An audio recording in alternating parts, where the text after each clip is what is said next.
going through something, number one, because God wants to reveal. Or number two, maybe you're going through something and God is questioning you because God wants to release something inside of you that you didn't know that you had.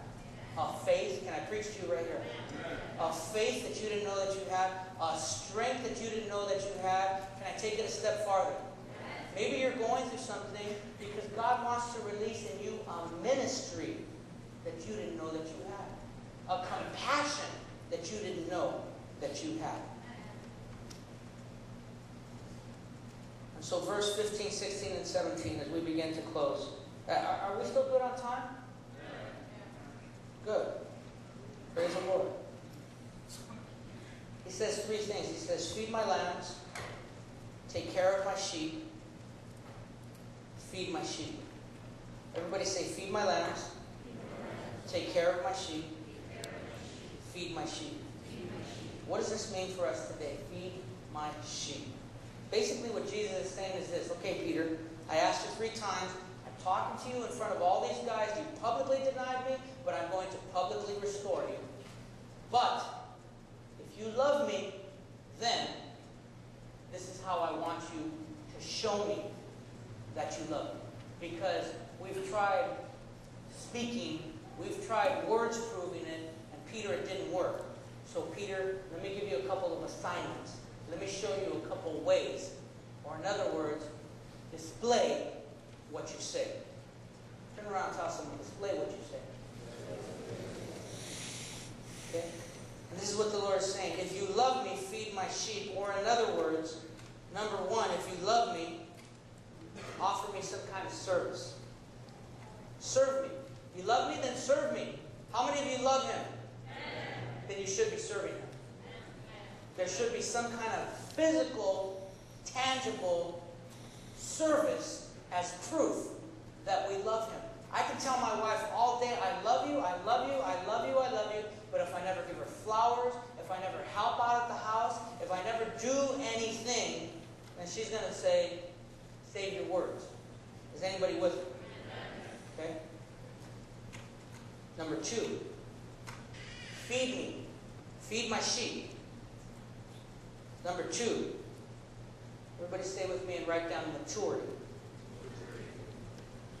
Maturity. Okay?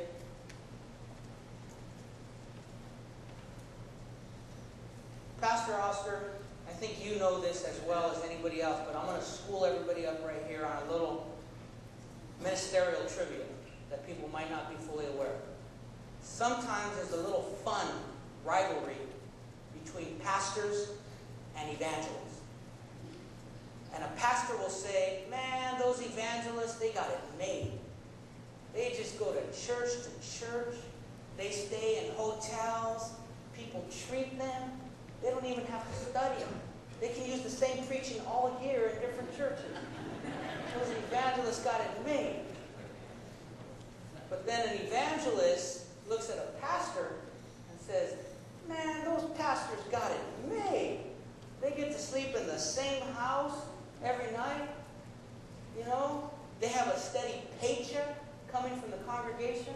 They don't have to wonder if they travel way over there and nobody's going to give them an offering. And there's this fun little rivalry, okay? And having said that, no disrespect, because I'm a pastor, no disrespect to evangelists. We need evangelists like we need pastors, like we need, okay? But I want you to understand what's going on. Peter's job before was bringing in scattered sheep to the Lord. And then saying, okay, here they are, Lord. You take care of them. I'll be back. And he'd go to another village, get some demon-possessed person. And he'd bring them back and say, okay, Lord, you take care of them. And he'd go to this village, and he'd bring someone that's blind or lame. Say, okay, Lord, you take care of them. And what the Lord is saying, you love me? See what I used to do? Now, that's your job.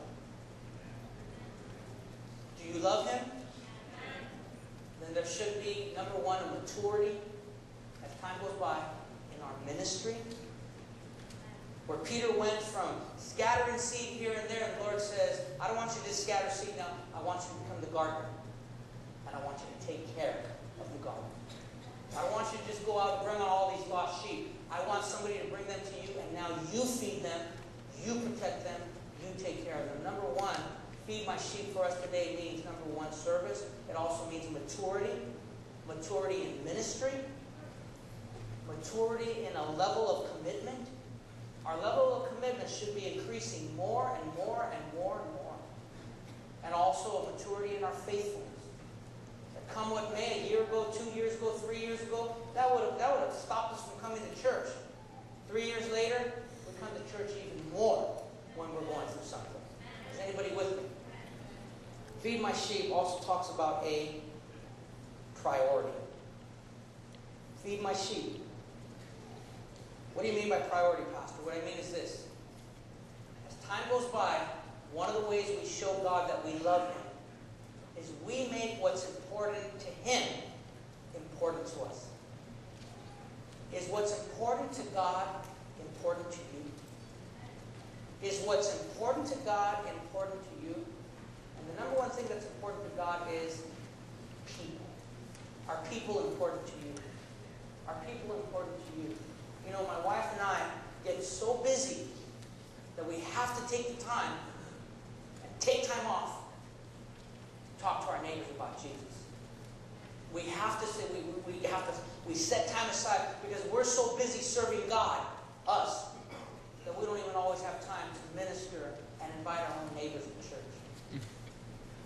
Is what's important to God important to you?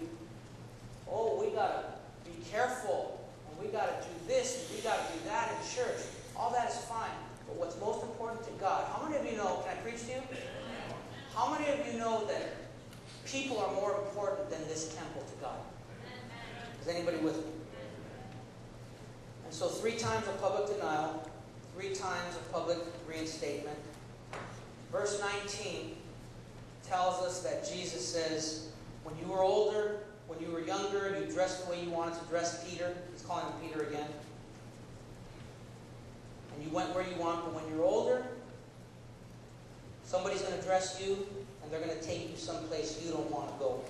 I want you to put these 2 pics up.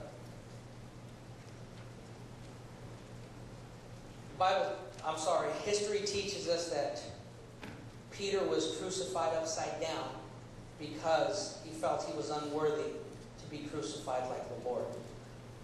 Put up the second pic, please. And this sign right here became the sign of peace, and it's a symbol of Peter being crucified upside down. In the 50s, it became the sign for nuclear disarmament. In the 60s, it became the sign for anti-war. If you can go back to that first pic, please. Thank you. Today for us, St. Peter's death is a reminder of God's perfect work in an imperfect person. How many of you want God's perfect work in your life? And I pray that St. Peter's martyrdom, as we see the picture, is an inspiration and encouragement for us to go forward. Go with me there in John 21 and verse 22 as we close.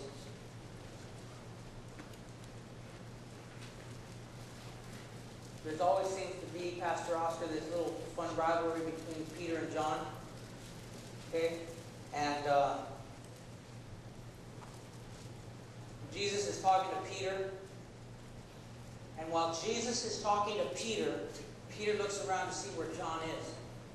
And John is trying to listen in on their conversation. And so Peter tells Jesus, what about him? How's he going to die? And Jesus says, if I want him to live forever, that's none of your business. You must follow me. And so whatever's going on in other people's lives, if God is punishing other people, if God is rewarding other people, if God is ignoring, how many of you know God never ignores? He waits for the right time. If God is ignoring, in our opinion, other people, we must love him and serve him unconditionally and with an undivided heart. Are you with me this morning? Let's all stand.